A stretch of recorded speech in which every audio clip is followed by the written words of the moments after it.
అంటే ఎంత దుర్మార్గం అంటే వీళ్ళు ఎంత దుర్మార్గులో చూడండి. అంటే రాజకీయం కోసం, తుచ్చమైన రాజకీయం కోసం, ఈ కక్కుర్తి, ఈ అధికారం కోసం దేవుడిని అడ్డం పెట్టుకోవటం, దేవుడి ప్రసాదాన్ని అడ్డం పెట్టుకోవటం, భక్తుల మనోభావాలను అడ్డం పెట్టుకోవటమా?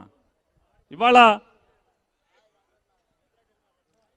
వీరొక్కలే కాదు, వీరి మాటలను నమ్మి, ఈ చంద్రబాబు నాయుడు, ఈ పవన్ కళ్యాణ్ మాటలను నమ్మి చాలామంది ప్రవచనకారులు, చాలామంది కాషాయ బట్టలోళ్ళు, ఒక ఆవిడైతే హైదరాబాద్ నుంచి భజన చేసుకుంటూ వచ్చేస్తుంది, ఒక ఆవిడ రైల్లో,